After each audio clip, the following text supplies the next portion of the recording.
चलिए बच्चों स्टार्ट करते हैं आज एमसीक्यू पॉलिनोमियल्स चैप्टर का। आर एस अग्रवाल बुक का बच्चों बनाते हैं एमसीक्यू। एमसीक्यू आप जानते हैं multiple choice question. Question number 1 क्या बोल रहा है, which of the following expression is a polynomial in one variable.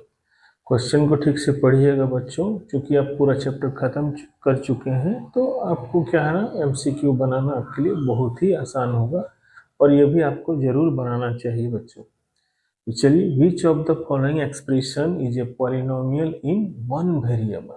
One variable में आपको बताना है कि कौन पॉलिनोमियल होगा। तो देखिए यहाँ पर तो दो वेरिएबल में है तो ये आंसर तो नहीं होगा। यहाँ पर सेकंड में आइए, रूट एक्स है। रूट एक्स मतलब एक्स को अगर एक्सपेंड करेगा, रूट एक्स मतलब एक्स का पावर क्या होता है 1/2। तो आप पढ़े हैं बच्चों क्या कि पॉलिनोमियल में कोई भी वेरिएबल का जो एक्सपोनेंट होता है वो फ्रैक्शन में नहीं होना चाहिए, यानी कि डी और बी तो नहीं होगा। चलिए यहाँ पर आइए, देखिए यहाँ पर यहाँ बाई में है, अगर ये बाई में है ऊपर ले जाइएगा तो एक्स का पावर क्या आएगा -1, तो ये भी पॉलिनोमियल नहीं हुआ। तो इसमें बच गया ऑप्शन क्या, सी। तो एक बार चेक कर लीजिए, √2x², यहाँ कॉफिशियंट यानी कि कांस्टेंट में रूट लगा हुआ x² है, यहाँ x है। बार बार आपको बताया है बच्चों, पॉलिनोमियल चेक करने के लिए आप उसके वेरिएबल्स पर नजर रखें और वेरिएबल्स के एक्सपोनेंट पर। तो यहाँ पर अगर हम चारों में जा रहे हैं बच्चों तो क्या हो रहा है बोलिए, ये सी नंबर में वेरिएबल जो है वो एक वेरिएबल वाला है और उसका जो एक्सपोनेंट है वो आपका क्या है, नॉन फ्रैक्शनल और क्या है, नॉन नेगेटिव। तो इस तरह से इस क्वेश्चन का आंसर क्या होगा बोलिए, सी। तो इस तरह से इसका आंसर सी हुआ। चलिए क्वेश्चन नंबर 2 को सॉल्व करते हैं बच्चों। क्वेश्चन नंबर 2 क्या बोल रहा है, which of the following expression is a polynomial. फिर आपके पास यहाँ चार चार ऑप्शन दिया हुआ है, आपको बताना है कि कौन सा एक्सप्रेशन पॉलिनोमियल है। तो चलिए, रूट एक्स वाला तो नहीं होगा बच्चों। रूट एक्स में क्या होगा बोलिए, एक्स का पावर हाफ होता है और ये पॉलिनोमियल नहीं होता है, यानी कि ए नंबर तो पॉलिनोमियल नहीं होता। फ्रैक्शन में पॉलिनोमियल नहीं होता है। न्यूमरेटर और डिनोमिनेटर दोनों में वेरिएबल अगर है तो वो पॉलिनोमियल नहीं होगा।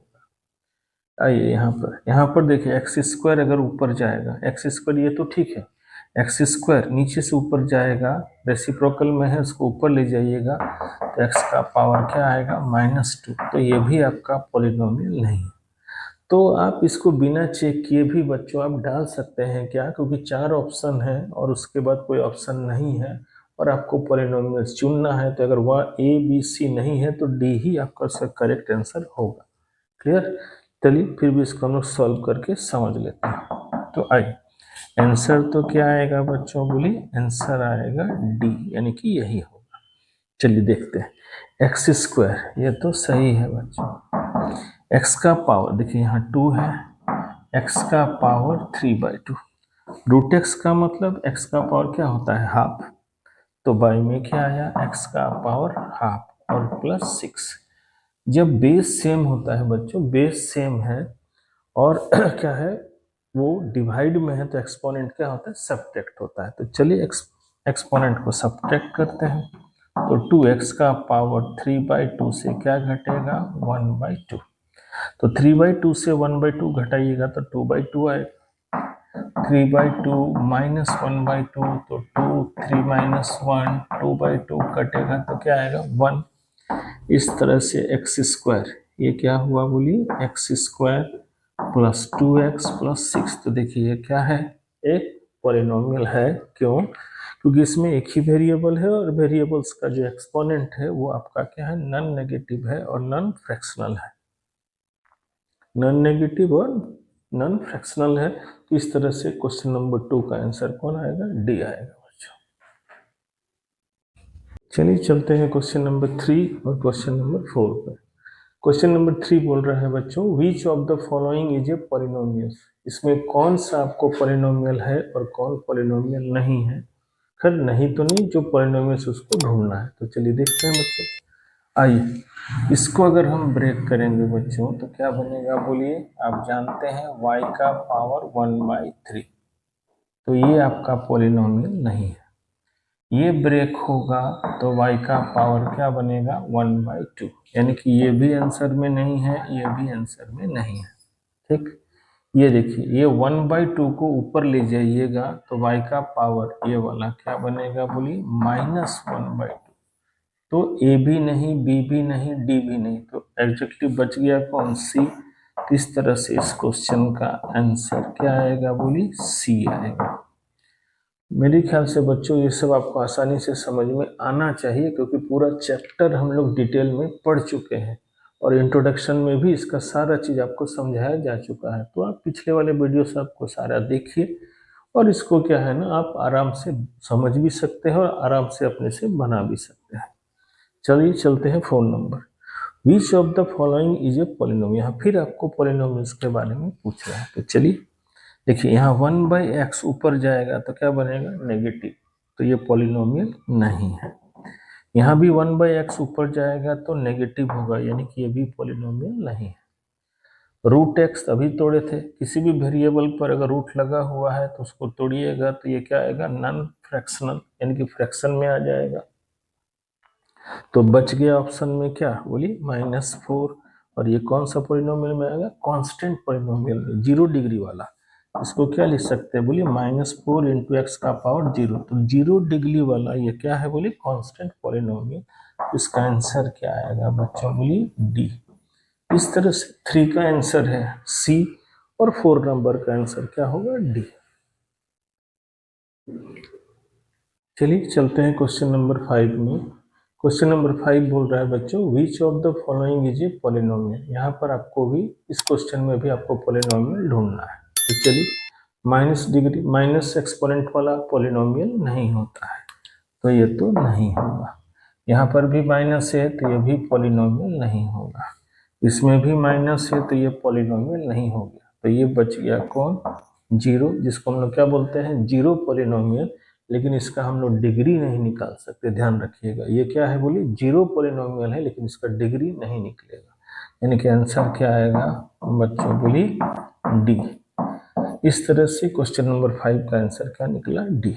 चलिए छठा बोलता है क्या, which of the following is a quadratic polynomial. तो आप जानते हैं बच्चों, क्वाड्रेटिक का मतलब क्या होता है बोलिए, ऐसा पॉलिनोमियल जिसका डिग्री क्या होगा, 2 डिग्री वाले पॉलिनोमियल्स को हम लोग क्या बोलते हैं, क्वाड्रेटिक पॉलिनोमियल। तो आइए यहाँ पर देखिए क्या रखना है, समझ में आ रहा है, क्या ध्यान रखना बोलिए, वेरिएबल्स का मैक्सिमम एक्सपोनेंट वहाँ कितना है उसी से निकाल देना है। यहाँ देखिए वेरिएबल है, मैक्सिमम एक्सपोनेंट क्या है 1, तो ये तो 1 डिग्री वाला, ये कितना है 3 डिग्री वाला, ये भी 3 डिग्री वाला। तो बच गया कौन, 2 डिग्री वाला कौन है, डी, यानी कि ये आंसर होगा quadratic polynomial. Quadratic polynomial option कौन सा आएगा, डी में। 2 डिग्री, क्वाड्रेटिक पॉलिनोमियल्स का मतलब 2 डिग्री वाले पॉलिनोमियल्स को हम लोग क्या बोलते हैं, क्वाड्रेटिक पॉलिनोमियल्स। तो मेरे ख्याल से ये अब आसानी से आपको समझ में आ रहा होगा। और मेरे ख्याल से अगर आप पिछला वाला वीडियो सब देखे हैं तो किसी भी क्वेश्चन में आपको कोई प्रॉब्लम नहीं होना चाहिए। क्वेश्चन नंबर 7, क्वेश्चन नंबर 7 बोल रहा है which is a linear polynomial. यही सब आपको ध्यान रखना है बच्चों। लीनियर पॉलिनोमियल्स का मतलब जिसका डिग्री 1 होगा उसको क्या बोलेंगे, लीनियर पॉलिनोमियल। तो देखिए इसमें 2 डिग्री है तो ये लीनियर नहीं होगा। इसमें वेरिएबल का 1 डिग्री है तो ये आंसर होगा। बाकी बात भी चेक कर लेते हैं। इसमें देखिए 2 डिग्री वाला, ये भी नहीं होगा। ये तो पॉलिनोमियल ही नहीं है क्योंकि ऊपर जाएगा तो -1। ए नहीं, डी नहीं, सी नहीं, तो लीनियर पॉलिनोमियल्स का आंसर आपको कहाँ मिल रहा है, बी पर, यानी कि इसका आंसर क्या है, बी। चलिए अगला, विच पॉलिनोमियल इज ए बाइनोमियल। देखिए ध्यान दीजिए, बाइनोमियल्स का मतलब ऐसा कोई पॉलिनोमियल जिसमें 2 टर्म्स हो, 2 टर्म्स। ध्यान दीजिएगा, ये डिग्री वाला है और ये क्या है ना, टर्म्स वाला। और मल्टीपल को अलग अलग टर्म्स नहीं मानते हैं। तो देखिए इसमें कितना टर्म है, 1 2 3। टर्म्स के लिए आपका नजर किस पर होना चाहिए बच्चों, प्लस पर और माइनस पर। तो यहाँ देखिए 3 टर्म है, यहाँ 2 टर्म है, यहाँ पर इनटू में 2 दिख रहा है, लेकिन इनटू वाला एक ही टर्म होता है, तो ये एक टर्म वाला, यहाँ भी कितना है 3 टर्म वाला। तो बाइनोमियल यानी कि 2 टर्म वाला कौन होगा, बी, यानी कि इसका आंसर क्या आएगा, बी।